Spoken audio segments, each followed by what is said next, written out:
fue detenida Sally N., ex síndico municipal de Cintalapa. Fue de madrugada cuando la calma se rompió. No hubo sirenas previas ni anuncios oficiales. Solo el sonido seco de vehículos deteniéndose al mismo tiempo y el golpe exacto, medido, de una operación que llevaba semanas cocinándose en silencio. En una colonia residencial que presume tranquilidad, donde las casas tienen bardas altas y cámaras de seguridad en cada esquina, la noche dejó de ser cómoda. Porque cuando el poder corrupto se siente intocable, suele olvidar algo esencial: siempre hay alguien observando. Y esta vez, quien observaba era el Estado. La casa parecía una más. Fachada limpia, jardín cuidado, luces cálidas encendidas como si dentro viviera una familia común. Pero detrás de esas paredes no había normalidad, había delito. Allí, según Inteligencia Federal, operaba una pieza clave de una red criminal ligada directamente al cártel Jalisco Nueva Generación. No un sicario, no un halcón de calle. Una funcionaria pública. Una mujer con cargo, con firma, con acceso directo al dinero del pueblo. Cuando las puertas fueron aseguradas y los elementos federales ingresaron, el escenario cambió por completo. No encontraron juguetes en la sala ni papeles escolares sobre la mesa. Encontraron fajos de billetes acomodados con cuidado, dinero que nunca pasó por una cuenta bancaria, dinero que no tiene recibo ni justificación. Efectivo suficiente para comprar voluntades, silencio y miedo. Junto a eso, dosis de droga listas para distribución. No escondidas con torpeza, sino guardadas con la seguridad de quien cree que jamás será revisado. Ahí comenzó a caer la máscara. La funcionaria, cuyo nombre ya resonaba en los informes desde semanas atrás, había construido una doble vida perfecta. De día, rostro institucional, discurso sobre servicio público, sonrisas en eventos oficiales. De noche, administradora de recursos ilegales, enlace financiero del crimen organizado, pieza funcional de una maquinaria que necesitaba algo más que hombres armados, necesitaba legitimidad. Porque el cártel Jalisco Nueva Generación no solo avanza con violencia, avanza con firmas, con sellos, con cheques. Y eso es lo más peligroso. El decomiso fue contundente. Dinero en efectivo contado en cientos de miles de pesos, droga asegurada, documentos que no debían estar ahí y llaves de vehículos de lujo estacionados afuera como símbolos de una prosperidad que no se explica con un sueldo público. Todo quedó registrado. Todo quedó fotografiado. Todo quedó asegurado. Pero esto no era un golpe aislado. Era parte de algo mucho más grande. Desde el centro del país, Omar García Harfuch ya tenía el mapa completo sobre la mesa. No solo nombres, sino relaciones. No solo domicilios, sino flujos de dinero. Lo que se estaba desmantelando no era una casa, era una estructura. Y la instrucción fue clara: no tocar la superficie, ir al fondo. Porque cuando una funcionaria guarda droga y efectivo en su casa, la pregunta no es cuánto robó, sino a quién le respondía. En los días previos al cateo, algo se había movido en la región. Comerciantes hablando en voz baja, patrullas que dejaban de pasar por ciertas calles, camionetas sin placas circulando de madrugada. El miedo ya estaba ahí antes del operativo. Solo que nadie lo decía en voz alta. La funcionaria detenida no trabajaba sola. Su cargo le permitía autorizar pagos, liberar contratos, decidir a quién se le debía y a quién no. Y según las investigaciones, ese poder fue utilizado para desviar recursos públicos hacia una red que operaba para el cártel. Policías municipales sin certificación, empresas fantasma, nóminas infladas. Todo firmado. Todo legal en apariencia. Todo criminal en el fondo. Ese es el verdadero rostro de la narcopolítica. No balas al aire, sino tinta sobre papel. Mientras el cateo avanzaba, los agentes federales encontraron algo aún más delicado. Documentos que conectaban pagos municipales con personas que no existían oficialmente como servidores públicos, pero que patrullaban armados. Hombres sin controles de confianza, sin registro formal, pero con uniforme y placa. Una policía paralela financiada con dinero del pueblo. En ese momento, la investigación cambió de nivel. Porque cuando el crimen controla la seguridad local, controla el territorio. Decide quién vive, quién muere y quién desaparece. Y eso, para el Estado, es una línea que no se puede permitir cruzar. La detención de la funcionaria fue inmediata. Sin privilegios. Sin llamadas salvadoras. Sin trato especial. Junto a ella, Otros nombres comenzaron a caer en cascada. Colaboradores, familiares, intermediarios financieros. Personas que durante años se movieron con la certeza de que nadie tocaría su puerta. Hasta que alguien lo hizo. Suscríbete si te gusta el video. La noticia no tardó en estallar. Redes sociales, noticieros, análisis políticos. Una funcionaria ligada al CJNG, con efectivo y droga en su casa, cateada por una operación encabezada desde la más alta coordinación de seguridad. Pero detrás del impacto mediático, había algo más profundo. El mensaje. El mensaje de que el uniforme no protege al traidor. El mensaje de que el cargo no es blindaje. El mensaje de que el dinero sucio siempre deja rastro. En las horas siguientes, comenzaron a surgir testimonios. Vecinos que siempre sospecharon, pero nunca hablaron. Comerciantes extorsionados que ahora entendían por qué nunca llegaba ayuda. Policías honestos que habían sido marginados por no alinearse. La caída de una sola pieza empezó a revelar todo el tablero.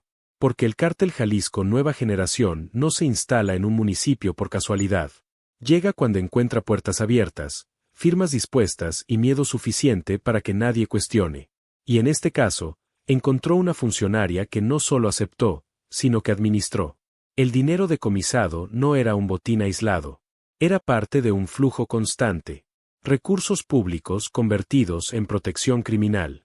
Impuestos transformados en armas. Presupuesto social usado para comprar silencio. Eso es lo que más duele. Porque no es un crimen lejano. Es el dinero que salió del bolsillo de la gente.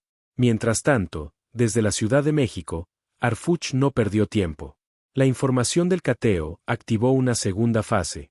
Revisión de contratos, auditorías urgentes, cruce de datos con la unidad de inteligencia financiera. Lo que parecía un caso local empezó a mostrar conexiones estatales. El golpe no era solo contra una persona. Era contra el método. En el municipio, el efecto fue inmediato. Oficinas cerradas, funcionarios nerviosos, teléfonos apagados. El poder que antes se presumía ahora se escondía. Porque cuando cae una pieza clave, los demás saben que la cuerda se tensa. La casa cateada quedó vacía. Sellada. Silenciosa. Pero su eco seguía retumbando en cada pasillo del ayuntamiento. Porque todos sabían que lo que se encontró ahí no era el final, era el inicio. En las calles, la gente empezó a hablar más fuerte. A preguntar. A exigir. Porque si una funcionaria podía operar para un cártel desde su casa, ¿cuántos más estaban haciendo lo mismo? Esa es la pregunta que incomoda. El Cártel Jalisco Nueva Generación perdió algo más que dinero con ese cateo. Perdió una pieza institucional. Perdió acceso directo al presupuesto. Perdió protección administrativa. Y cuando eso pasa, la reacción suele ser violenta. Las autoridades lo sabían. Por eso el operativo no terminó ahí. Se reforzó la presencia federal. Se revisaron mandos policiales. Se suspendieron pagos sospechosos. El Estado entendió que no bastaba con detener, había que sostener. Porque el vacío de poder también mata. La funcionaria, ahora bajo custodia, dejó de ser poderosa en segundos. Todo lo que parecía sólido se volvió frágil. Los billetes no compraron libertad. Los contactos no respondieron. El sistema que creía controlar la soltó sin mirar atrás. Así opera el crimen organizado. Usa y desecha. En los días posteriores, comenzaron a salir más datos. Movimientos bancarios incongruentes, propiedades a nombre de terceros, vínculos con operadores regionales del CJNG. La casa cateada era solo una sucursal. El verdadero negocio estaba en la red. Y esa red sigue siendo investigada. Arfuch fue claro en su mensaje público. No hubo discursos largos ni justificaciones. Solo una línea directa. Quien use un cargo público para servir al crimen, será tratado como criminal. Sin excepciones. Ese mensaje no iba solo para un municipio. Iba para todo el país. Porque lo que pasó aquí no es único. Es un reflejo. Un espejo incómodo donde muchos no quieren verse. Municipios donde el narco no llega disparando, llega gobernando. La diferencia esta vez fue que alguien decidió encender la luz. La gente empezó a sentir algo distinto. No alivio total, no tranquilidad completa, pero sí una sensación nueva, la de no estar completamente solos. La de saber que alguien arriba estaba viendo lo que abajo se sufría en silencio. Eso cambia todo. Pero también abre una etapa peligrosa. Porque el crimen no se retira sin pelear. Y la caída de una funcionaria no desmantela por completo una estructura que tardó años en construirse. El miedo sigue ahí. Pero ahora, el miedo cambió de lado. Hoy, esa casa ya no guarda dinero ni droga. Guarda preguntas. Guarda evidencia. Guarda el recuerdo de una noche donde el poder se desmoronó sin disparar un solo tiro. Y mientras esa casa permanecía sellada, el verdadero movimiento comenzó lejos de las cámaras. Porque lo que se ve en un cateo es apenas la punta del hilo. Lo importante está en lo que viene después, cuando los peritos abren cajones, cuando los analistas leen entre líneas, cuando el dinero decomisado se convierte en una ruta y la ruta se convierte en nombres. En las siguientes horas, la fiscalía no solo aseguró el efectivo y las dosis. Se llevó computadoras, teléfonos, libretas, memorias, carpetas con documentos doblados y marcados con tinta. Cosas aparentemente simples que, para un ciudadano común, son basura administrativa, pero para inteligencia federal son oro. Porque en el mundo de la corrupción, nadie escribe CJNG en la portada de un archivo. Lo escriben con claves, con iniciales, con apodos, con números que solo entienden los que están adentro. Y aún así, dejan huellas. Siempre dejan huellas. El primer hallazgo serio no fue un billete, fue un patrón. Un patrón de movimientos. Gastos que no correspondían con el ingreso. Pagos repetidos a las mismas cuentas, con conceptos demasiado genéricos, como si fueran inventados para pasar desapercibidos. Transferencias pequeñas para no prender alarmas, pero constantes, como goteo. Y cuando sumas el goteo, se convierte en río. Y cuando sigues el río, llegas a un mar de complicidades. La funcionaria no era una isla. Era un puente. Al revisar los archivos, aparecieron listas.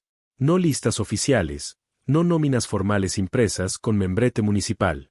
Eran hojas con nombres abreviados, números de teléfono, referencias de lugares, anotaciones de pagos y fechas. Y lo más delicado, iniciales junto a montos. Montos que no se explican con apoyos, gestiones o viáticos. Eran pagos de control, pagos de protección, pagos por silencio. Había anotaciones que parecían simples, como gasolina o reparación, pero que se repetían exactamente antes de eventos específicos, reuniones, cierres de calles, operativos fallidos, cambios de patrullaje. Ahí fue cuando la historia dejó de ser un cateo y empezó a aparecer una radiografía completa del municipio. Porque si el crimen logra decidir qué patrulla pasa por qué calle, a qué hora y con qué intención, entonces el crimen no está infiltrado, el crimen está administrando. Y cuando una funcionaria firma, autoriza o encubre eso, deja de ser servidora pública. Se vuelve pieza activa. La siguiente fase fue silenciosa y quirúrgica. Nada de espectáculos. Nada de declaraciones prematuras. Se activó el cruce de información con registros vehiculares, con cuentas bancarias, con propiedades, con empresas. Los analistas buscaron coincidencias en nombres de familiares, en supuestos socios, en prestanombres. Y como siempre, el rastro se intentaba esconder detrás de negocios familiares o emprendimientos recientes que, de repente, generan ganancias imposibles. El dinero, cuando es sucio, se disfraza de éxito. Y aquí apareció el segundo golpe, una red de proveedores municipales. Empresas que ganaban contratos una y otra vez, sin competencia real, con facturas infladas, con servicios incompletos, con direcciones que apuntaban a casas vacías o locales cerrados. Cuando se verificaron domicilios, algunos no existían, otros eran terrenos baldíos, otros eran el mismo sitio con diferente razón social. Una fábrica de papel. Una fábrica de facturas. Una fábrica de impunidad. Hasta que dejó de funcionar. En paralelo, Harfuch ordenó que se revisara algo que la gente casi nunca piensa, pero que define la vida diaria, los controles de confianza y la certificación real de los mandos policiales. Y ahí, otra vez, se abrió el abismo. Elementos con uniforme que no tenían registro vigente. Elementos que no aparecían en las bases nacionales. Elementos que cobraban como si fueran policías, pero que legalmente eran fantasmas. Y los fantasmas, cuando están armados, son lo más peligroso que existe. Porque un policía real, aunque sea corrupto, sabe que hay reglas que lo pueden alcanzar. Un fantasma armado no le teme a nada, porque no existe en el papel. El cateo de una casa terminó revelando una estructura de seguridad paralela. Y eso significa que, durante meses o años, la gente caminó por su calle creyendo que la patrulla cuidaba, cuando en realidad vigilaba para otros. Significa que el comerciante que pidió ayuda quizá se la pidió al mismo sistema que lo tenía marcado. Significa que el miedo no era casualidad, era una estrategia. Y cuando esto se entendió, la operación se extendió. Porque no se podía cortar la rama y dejar el tronco. No se podía detener a una funcionaria y dejar intacto el mecanismo que le daba sentido. En cuestión de días, comenzaron a caer más nombres vinculados por documentos, llamadas, ubicaciones, transferencias. Personas que jamás salían en notas rojas, pero que movían el tablero desde escritorios. Y con cada detención, el municipio se quedaba más vacío, más tenso, más expuesto. Las oficinas públicas empezaron a parecer escenarios abandonados. Los teléfonos dejaron de contestar. Los empleados de menor rango miraban al suelo. Nadie quería ser el siguiente. Pero también empezó a pasar otra cosa. La gente, por primera vez en mucho tiempo, se animó a hablar. No de manera abierta, no con conferencias. Hablar en México, en ciertas zonas, es un acto que se hace con cuidado. Pero empezaron a surgir reportes anónimos, mensajes, relatos. Vecinos que contaron lo que veían desde hace años, reuniones extrañas, camionetas que llegaban sin placas, guardias que cambiaban turnos sin explicación, fiestas privadas con protección excesiva. Testimonios de comerciantes que pagaban cuotas disfrazadas de permisos o apoyos. Familias que habían denunciado y nunca fueron escuchadas. Todo eso, al juntarse, formó una sola frase que se repetía en distintos tonos: aquí mandaban ellos. Y si aquí mandaban ellos, ¿quién los dejó mandar? Esa pregunta es la que quema, porque no se responde con un solo arresto. Se responde con una limpieza profunda. Y la limpieza profunda duele, porque implica romper pactos, exhibir nombres, reconocer que el problema no era la calle, sino la oficina. Hubo un momento específico, uno de esos momentos que no salen en video, pero definen una investigación, en que los analistas encontraron un archivo que parecía insignificante, un listado de números con referencias de fechas. Al principio, parecía una agenda cualquiera, pero al cruzarlo con reportes de hechos violentos, se encontró algo inquietante: coincidencias. Fechas de pagos que precedían eventos. Cambios de patrullaje que coincidían con traslados. Ausencias de autoridad justo cuando ocurrían delitos graves. Era como si la seguridad municipal tuviera un calendario de ceguera programada. Ese es el nivel de control al que puede llegar una estructura cuando está comprada desde adentro. Y aquí entra un detalle que la gente debe entender. El crimen organizado no necesita estar en todas partes. Le basta con controlar puntos clave. Un tesorero. Una firma. Un jefe de seguridad. Un área de compras. Un funcionario con acceso a sellos. Con eso, puede convertir al municipio en una herramienta. No para gobernar mejor, sino para abrir rutas, mover mercancía ilegal, esconder gente, lavar dinero y mantener el miedo como disciplina social. Cuando el Estado detecta eso, no puede actuar a medias. Por eso, el operativo no se quedó en el decomiso. Se abrió una carpeta amplia, con líneas de investigación paralelas, desvío de recursos, delincuencia organizada, lavado de dinero, narcomenudeo, abuso de autoridad, sabotaje institucional. Y con cada línea, se abrían nuevas puertas. Mientras tanto, en la calle, el efecto era contradictorio. Había quien respiraba aliviado, aunque fuera un poco, porque por fin veían un golpe real. Pero también había quien temblaba, porque sabía que cuando se toca el dinero y la estructura, la respuesta puede ser dura. La historia reciente en México lo ha mostrado: cuando una red pierde protección política, intenta recuperarla con intimidación. Por eso, las patrullas federales empezaron a verse más seguido. Por eso, se reforzaron entradas y salidas. Por eso, se revisaron puntos donde antes nadie revisaba. Y por eso, comenzó a circular un rumor constante, el rumor típico de los lugares donde el miedo es parte de la rutina: van a reaccionar. Y tú, que me estás escuchando, seguro has visto algo parecido, aunque sea en otra escala. Un lugar donde nadie se mete. Una zona donde mejor no preguntes. Una esquina donde siempre hay una camioneta. A veces no se necesita una balacera para saber que algo está mal. Basta con el silencio raro. con la autoridad que llega tarde, con la denuncia que se pierde. Ese es el ambiente que estas operaciones intentan romper.